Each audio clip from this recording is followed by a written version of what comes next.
Hello and welcome to the next episode of Character Corner. This time around we're taking a look at one of Nintendo's more modern franchises with Xenoblade Chronicles. Joining me today is Spazzy David Crane. Hey guys. And I am Nantenjex, the video team lead, hosting. So Xenoblade Chronicles is Nintendo's new Earthbound. It's the big RPG series that they're currently pushing forward, with 2.5 games released because the first game got a 3DS remake port, sort of. So it's kind of a half game. It's not new, but it's not old. But that's kind of the opposite of a remaster. It's like a worse version. It's yeah. But I mean, there was enough done. I feel like there's enough work put into that port that you can kind of consider it its own thing. Yeah, exactly. So Xenoblade is new. It's only 6/7 years old, I guess. It came out in 2010, and Shulk is currently the most modern character on the Smash Brothers roster. Mm-hmm. So Xenoblade is quite a new baby franchise, but being a big RPG has lots of different characters spanning 2 games that could work for a sequel. And with rumours of Xenoblade Chronicles X getting a Switch port, it looks like Nintendo are going to try and push this series a bit more. And part of that could be another character in either Smash for Switch or a brand new Smash game that will come out in the future. And that's what we're going to talk about today. Right, and it being an RPG series, like you said, it's difficult to say. It's like, when we do for instance, a Fire Emblem character corner. Fire Emblem clearly has a much longer history, so it's easier to pull from. But at the same time, we know that whatever's going to come up in future Smash games is going to be reflective of what's going on.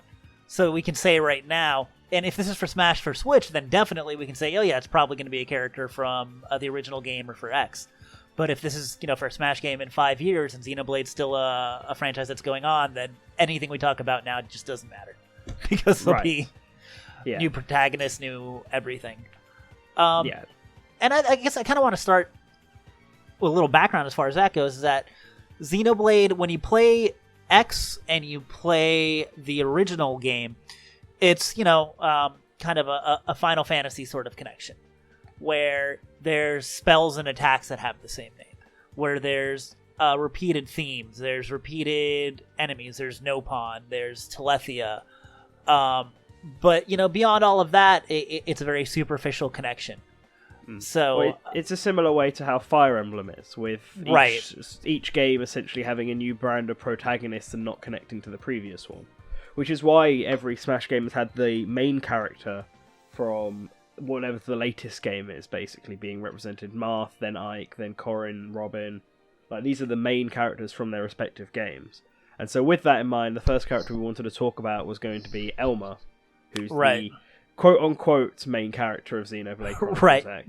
You could argue that it's Cross, and I don't think we're going to talk much about Cross right now, so we might as well just throw that out there, that it's such a generic protagonist. It's not like, let's say, Robin or Corrin, where, you get to design the character, but really the Avatar character in X has so little effect on the play. It's more like you're along for the ride than anything else, Yeah, it's a way for the player to see into that world, but Cross barely does anything in the game to actually, he doesn't even speak. He doesn't affect the story in any way. He is just there. It's like they planned for a different main character, or for Elma to be the main character, but then they wanted to make it an MMO, so they needed a player custom character, so threw Cross in there.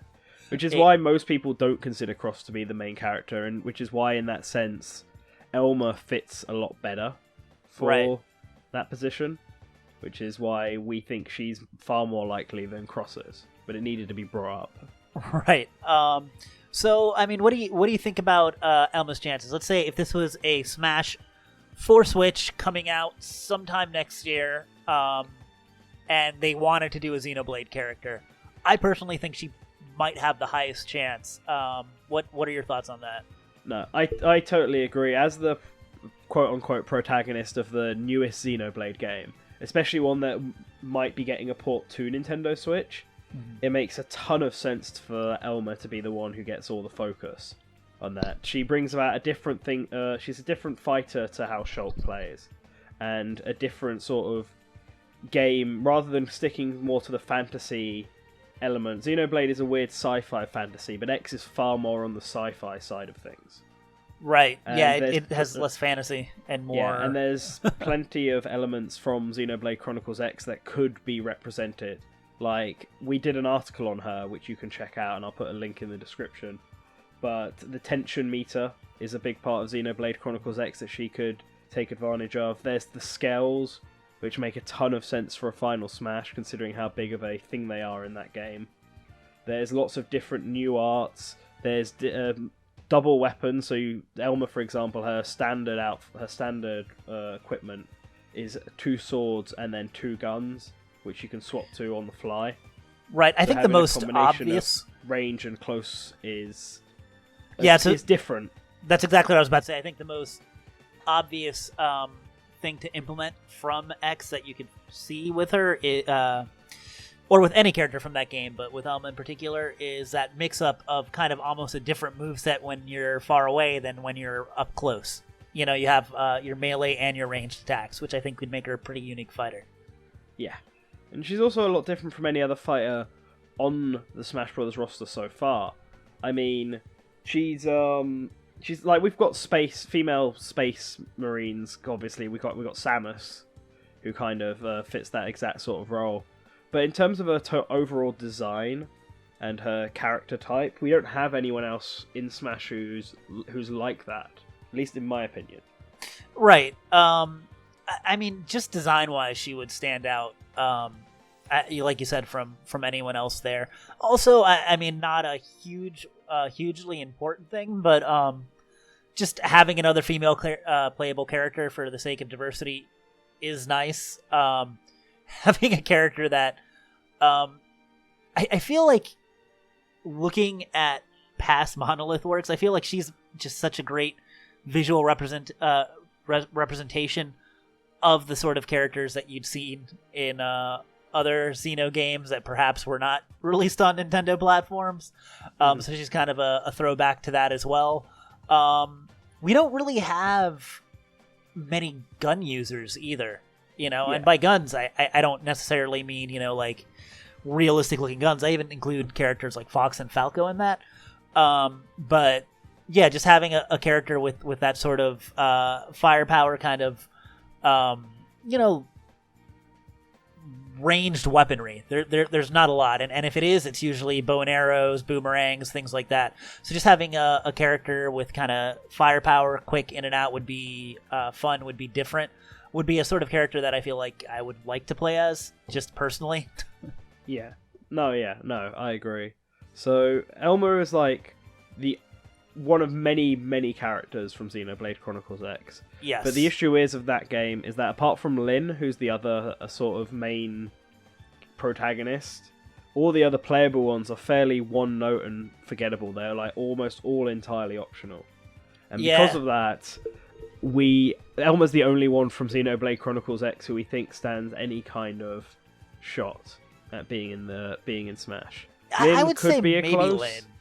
Yeah, but I think there are better characters from the original Xenoblade that could fit this, and the most likely from that game is definitely Fiora.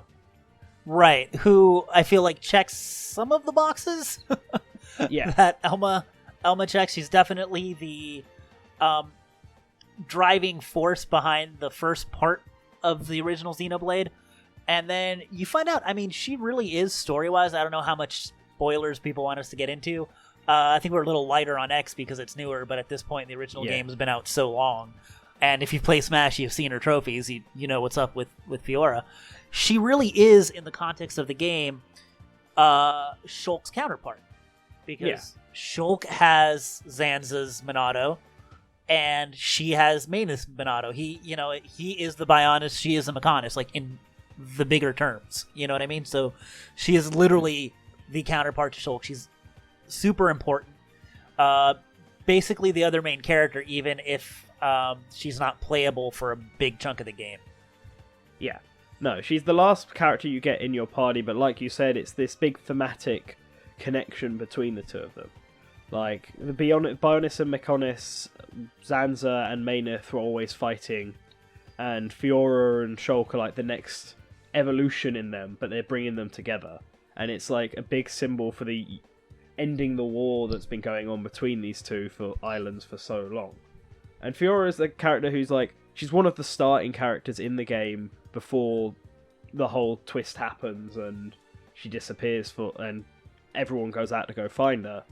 Right. And when she comes back, she's equipped with all sorts of dual weapons, lasers, and all sorts that kind of meshes with Elma. Like, Elma's uses dual blades, and so does Fiora. So they're kind of similar in that regard. Right. But a lot of Fiora's attacks are also based around setting up turrets with lasers and traps, and she's just like Shulk has the ability to buff and debuff party members and stuff herself, so that you can attack the other enemies, which could also play into her moveset a bit.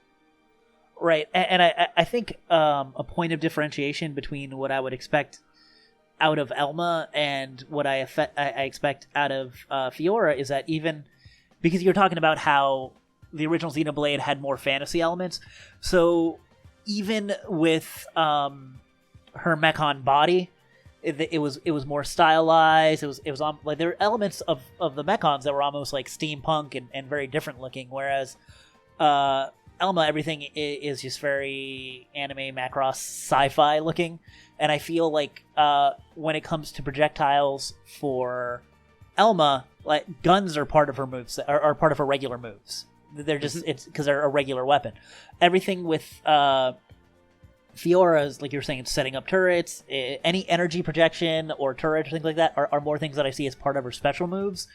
Whereas I feel like her A moves would revolve more around just her dual knife ability. Which, by the way, people talk about swords or whatever, but we actually don't have a character that really, I would say, is somebody that uses knives or daggers. Pit, arguably, but just using knives like that, I think, is pretty unique. Okay, so that's the most likely character from the original Xenoblade. But there are some other characters that could also potentially get a chance to star.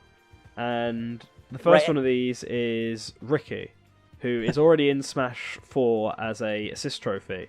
So I think for us in Smash for Switch, I'm of the opinion it's unlikely he would get any sort of upgrade. Mm-hmm. But in future Smashes, maybe. And I think the reason for this is because the Nopon have essentially become the mascots of the series. Right, they're basically the Moogles. They're very analogous to, Yeah, and Ricky's the original one of this. He's the original main right, star. and the best one, because Tatsu sucks. Yeah, Tatsu's not even playable, so Ricky's the only playable Nopon so far. Right. And I think that earns him quite an important position here. And he's, and he's actually not a bad character. A lot of times you have the non-human characters in RPGs, and this is personal opinion, obviously, but you have the non-human characters in RPGs that are kind of annoying. But, Riki eventually shows a lot of depth as a character. He's, a father to, 30 little pawns. It's been a while since I played the game. But, that's something I like, too, as opposed to, because we were saying the only character from X that could really get in is Elma, because we already have the precedence of Shulk being in Smash Brothers, that opens up the door. Because I couldn't see Lyn get in unless Elma got in, Mm-hmm. But since Shulk's already in, the door's wide open for almost not almost anybody, for the more important characters, And Ricky's awesome. Riki, he's a staff user. We don't really have many staff users. I can't off the top of my head think of one staff user. I'm probably wrong. Is there any staff users? Palutena has a staff, but she twirls it around a lot. Her up tilt, I think her down tilt too. So but still, it's not a very common weapon, and I don't see Riki using it in quite as elegant of a fashion as Palutena. Ricky's whole thing is about buffing and debuffing the party member. That's his role. That and stealing items from enemies. Right, he'd be kind of the anti-Shulk. Yeah, He's like the complete opposite, which is why it would also sort of fit. Shulk buffs himself up, Riki debuffs everyone else. And in Smash for his assist trophy, he added he did like random effects on people. Right, like Freezonate. Yeah, freezing them, sleeping them, other sort of stuff like that, and that could also be worked into specials on his moveset to be less of a physical like damage, like adding on damage, and more about trapping opponents with techniques to put them to sleep, stun them, freeze them, and then using lighter, more physical or magical based attacks to or even doing like damage over time, kind of. Yeah, it can do a lot of chip damage over time, slow enemies down. A lot of interesting stuff like that. We don't really have a character that does that right now in Smash. I mean, you have characters that have elements of that. I guess in a way, Olimar with his Pikmin do certain things. But yeah, nothing on the scale of what could be done with Riki, and he's also interestingly enough in the game huge HP pool, so I could see him being a little bit of a tank too, just kind of not a character with kind of bad recovery, but kind of hard to knock off. But as opposed to Bowser, or Ganon, who's that sort of character, he wouldn't be strong. It'd all be about racking up the damage, and B, he'd be small. He wouldn't be a very big target. Right. So, speaking of tanks, the next character we have on our list is he's a tank in the game, but he's not the sort of heavyweight tank that we usually see. And this one's Dunban, who is the original hero. And I included on here as he was clearly a big enough character that Sakurai felt, along with Riki, that he should be also a part of Shulk's character in Smash. I mean, he's part of his moveset. It's his final Smash, and rather than it be Fiora and Ryan, who are Shulk's two best friends, they went with Dunban and Riki. Riki obviously for mascot purposes, but Dunban either for popularity or for the mentor position or whatever reason they felt like he was the next most important. So well, from my understanding, him and Melee are much more popular in Japan, and once again, I don't have a huge frame of reference, so I could be wrong. This is just what I've heard. Whereas Ryan isn't that popular in Japan. He's super popular in the West because he's so memey, because the localization did such a great job with him. So there's not as much, Sakurai, who's using a Japanese frame of reference, wouldn't have as big of a reason to put Ryan in. Yeah. Killing me here. That's my personal pick of a character as Ryan. Well, we'll get there in a minute, man. I'm just saying, it kills me that Riki is both in the final Smash and an assist trophy. Feel like that's lazy. Would have loved to get anyone. Yeah, would have loved to get more representation, but oh well. I think with Dunban being his whole thing is based around being too fast to hit. Yeah, that's what his whole gimmick is. Yeah. Well, no. So I think his whole thing in Smash is being the fast character, being really quick, dodging, being able to avoid stuff. He would have an attack similar to what Meta Knight or I think Lucario or Greninja, where they like disappear behind the enemy and go for an attack. Something similar to that to really emphasize how fast he is. Mm-hmm. I can't recall. I can remember him yelling out, Electric Gutbuster, but I don't really recall a lot of what he does. It's been a while since I played the game. But visually, it's because visually a lot of his stuff wasn't that distinct, Yeah. Blossom Dance would be an awesome final Smash, though. And it would be, a quick time event. So your damage would be based off of if you can actually hit the button inputs. So that would be cool. He's visually a very cool character. My only problem is, at the end of the day, as awesome as Dunban is, he's kind of the epitome of another anime swordsman, the whole trope. But that's true. Yeah. I mean, I don't personally think that, but I could see how his move list wouldn't be. It's not that the most unique. interesting or unique. Yeah. Right. Yeah. But at the same time, he is awesome. He's a very cool character. They could even, if they really wanted to, give him the Monado and make him a straight Shulk clone, but that wouldn't really be representative of what he is for most of the game. Not really. He would also... Okay, how is he going to hold items with only one arm? That's true. That's true, although Link can hold items when he has both of his arms occupied. I think he just holds it in the same hand he holds his sword somehow. I want to see him hold the laser sword in his mouth. So, yeah. So that covers it for all the big characters we want to talk about. But yeah, personal picks just to round this off. And as I mentioned a second ago, Ryan was my personal pick. And I understand that what Spazzy was saying, he's not that popular in Japan and stuff, but he's popular in the West. I like him. He was my favourite character. And he's like the big epitome of a tank. Lyn has a similar role to him in X. They both have this big shield. That's essentially their main thing, and it's all about defense and taking damage and knocking people back. So I see him being a character who is hard to kid off, that can do big knockback, lots of knockback against enemies. Yeah, and not only that, I mean, if they actually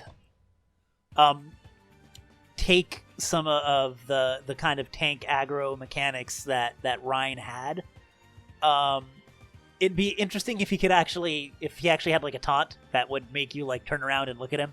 I think that would be like hilarious. It could like screw up people's recoveries and things, and like screw people up during team battles. I don't know. Also, you know what would be a very cool, it just came to me right now, a big mechanic from the first game, that maybe it could be like a down B type of thing. Okay. He has different stances, you know, kind of how like Shulk has different Monado arts. Yeah. But his are defensive. It's a little different. Like, you could definitely even have a stance that would be, he could cause spike damage. I don't know exactly how it would work, but you could have certain buffs for certain times where attacking him would even cause you damage. I don't know. That actually might be a better item. That's actually, you know what? That's actually the only Xenoblade item I can think of. A spike gem. And then if you attack somebody, you get hurt. Actually, yeah, that's a pretty good idea. Yeah. So, never mind. That's an item idea. But Ryan's cool. Yep. So what about your pick? You know, I don't want to downsell Xenoblade Chronicles X. I know that we've only really talked about one character. But the characters in the first game are just more memorable. And like I said, so, I mean, it's just... Personally, I like the first game better. I like some aspects of the game, but I just like the first game better. And mine would be Melia. My only problem with Melia is that I see characters like Palutena and characters like Zelda, and I'm like, man, the female mage characters don't really turn out too well in Smash. But I hope that Melia could be the exception rather than the rule. She's very cool character, great voice, great design. Out of all of the characters we talked about, I guess Fiora would do it with the turrets as well. But she very much is a buff character, like what we see of Shulk. In the game, she's much more of a buff character.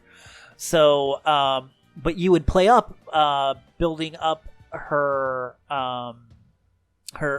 summons to, and the trade-off to using them as attacks. You know, just like in the game. So I think that would be a really cool. A very cool twist on the character, that you can either keep your buff, kind of like a much more extreme version of Cloud's Limit Break, where he gets better stats with Limit Break, but nobody's actually going to keep that because they want to use the Limit Break attacks. Yeah. Right. This you'd have different buffs, and then you could also expend them. So it'd be more about managing your buffs as opposed to when you want to actually blow them. Kind of, once again, like how she is in the game. You know, and also she's another character that's that uses a staff, which isn't super common in Smash. So yeah, no, definitely she is. I'd also love Ryan though. I honestly, any character we mentioned on here from either of the Xenoblade games, I'm a fan of the series. I would like. But yeah, my choice right now is Melia. Poor Sharla. No one wants her. No. The only one of the original party that hasn't been mentioned at all. Yeah. Rest in peace. Yeah. She's she's better than Juju, so she's got that going for her. Hooray! Hooray! Or Zanza. You could have another villain. just Shulk or clone. Alvis if you want to clone. Alvis. I wouldn't mind Alvis. Would not mind Alvis. Anyways, yes. So with that, I think we're going to end Character Corner here. So thank you guys for watching and listening. Let us know what you thought of our picks. I'm going to throw the next 2 potential candidates up top and vote for them which one you want to win. I don't know what they'll be yet. I'll just throw them on there, so have a look. So yeah, make sure you like and subscribe this video, subscribe to Source Gaming, follow our website, sourcegaming.info. The Switch reveal is just about to come up, so make sure you follow us we're going to do a big week of Switch stuff in the build up to it. So it's going to be fun. We cannot wait to let you guys know what new Fire Emblem character has been added to Smash for Switch. I mean, I'm super psyched. Let's hope it's something else. Let's hope maybe it's Xenoblade. Here's hoping. Right. Look, no, not hating on Fire Emblem. Just want to say that. Not hating on Fire Emblem. It's a joke, guys. All right then. Thanks for listening. See you later, Bye. guys. Bye.